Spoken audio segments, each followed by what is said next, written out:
Hi, my name is Jan Benham, founder and CEO of The Aroma Shop and Jan Benham's Cosmetics. Today I'm going to talk about mica, what it is and how it is used. So what is mica? Mica adds non-toxic colour, shine and sparkle to soaps, shampoos, lip balms, lipsticks, lotions, creams, soaps and mineral makeup. Micas are non-toxic, occurring naturally from the minerals muscovite and silicate. So this is a big chunk of mica here that I have sitting in my garden all the time. And they take the mica and then they grind it down into various particle sizes. So before we go any further, I just want to talk about the mining of mica.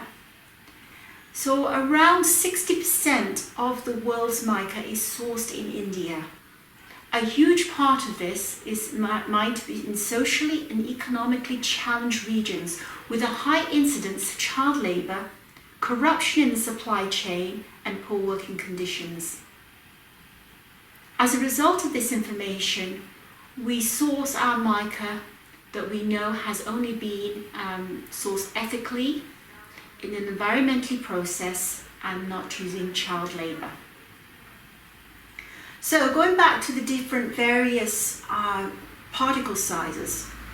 So one of the smallest particle sizes is under 10, what they call 10 and this is silicate mica here. There's been nothing added, no colorants, no nothing. And what they do is, this is used primarily because it's so fine particle size, it's used mainly in mineral makeup and in mineral veils, foundations, mineral veils, anything where you want a nice silky feel on the skin. So we tend to use our silicate mica in our mineral makeup and also as a filler as well. So we're going to go slow, work our way slowly up the different particle sizes and what each one is used for. So the next size up that we use is something called balanced micas and satin pearl mica, and these micas are less than 15 Now balanced micas basically are all white appearing micas but have a unique hue. So they'll have say a golden hue or a red hue or green or violet or blue. And these balanced micas are also known as interference colours, and they have a very small particle size, and so they leave a pleasantly powdery, dry and soft feeling on the skin. Now where we use these balanced micas is in corrections, so mineral correctors like a violet corrector to help correct dark colour underneath your eyes, or to add to correct any of the hues in your face that you wish, if you've got too yellow a shade on your skin or too red, to balance out the skin. So green balanced mica would be very useful on people with rosacea and reddened patches on your skin. So they'd use a little bit that's mixed into a powder base so it can stick to the skin. So that's balanced micas. The satin pearl mica that we use is a white powdery. Again, it's very silky soft, and we use that in our foundations, especially in our mineral foundation. So beautiful and silky, and it adds a beautiful hue to the foundation as well. And then we go up, and so then we have what they call silken gold and ultra silk micas. So the silken gold is kind of like a warm off-white with a golden sheen in a dry powder form. These are both, by the way, around 40 particle size. I'm just going to go down the screen here. And the other mica is ultra silk, and we often use that as one in our base to help stick the larger particle size micas into the eyeshadow onto our eyelids. So those are two that are a little bit larger particle size than the satin pearl. And then we go to the most useful size, which is what they call 60 And here we have the fine gold mica that is 60 Now you can see the difference here. It's shiny now, but it's not sparkly.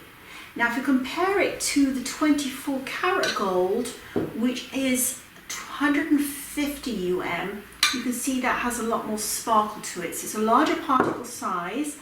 It has the same oxide on the top with a little bit of titanium dioxide, which gives it its shine. But because of the larger particle size, it leaves a sparkle effect as well. Now the 60 is the most useful size because it sticks easier than a larger particle size. Now I'm going to take, for example, the largest one, which is, this is Sparkle Pearl Mica, and this is 500 and this is pretty well useless to use as an eyeshadow. If you put this even in with a base, it will tend to be too thick, too big a particle, and it won't stick. So it's nice and glittery, but it really is acts more like glitter than something like the 60 or even the 150, which can still be used in makeup. So the most useful one, these are all here, they're all 60 and I'm going to explain how they are used in makeup. So micas by themselves are not used alone as a makeup. So if you put, say, the peachy red mica into a lipstick base to make a lipstick, it will look very pretty in the lipstick tube, but it wouldn't leave a red lip on your lips, a redness on your lips. So it has to be mixed with other colorants, such as red oxides are very sticky. Titanium dioxide or zinc is very sticky. Now, for example, this lipstick is basically a mica-based lipstick, and it's made with the Cinnabar mica and also true red mica, and it's mixed with a little bit of red oxide and zinc oxide in order to be able to impart that color to the lips. So it's a beautiful, I call it Cinnamon Girl lipstick, and also on this one I've changed the name to Coco La Creme because I like to play with names. So this is Cinnabar mica and true red mica mixed with zinc oxide and red oxide.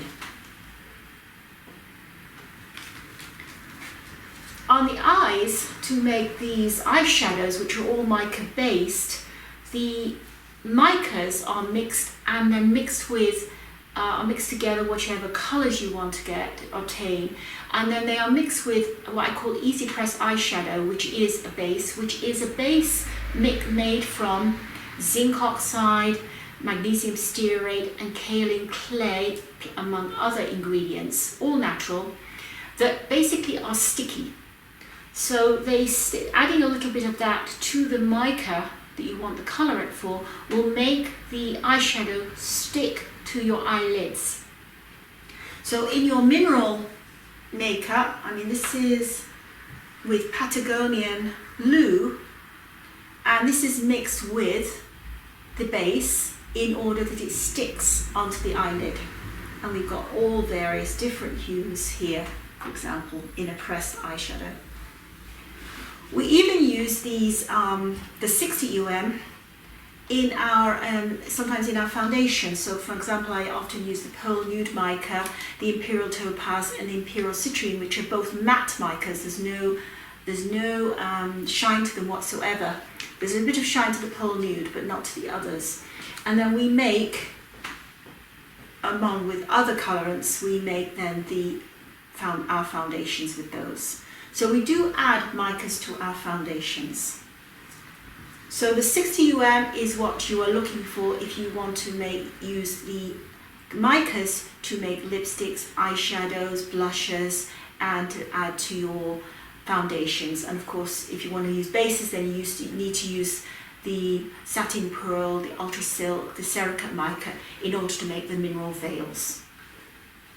So now we get a little bit higher. So we already discussed the 24 karat gold is 150 and we also use something called the ultra shimmer mica, which has a nice sparkle to it. And the 150 you can still use in lipsticks and in eyeshadows. They just add a little bit more glittering and shine to your makeup. And then we have something called the sparks.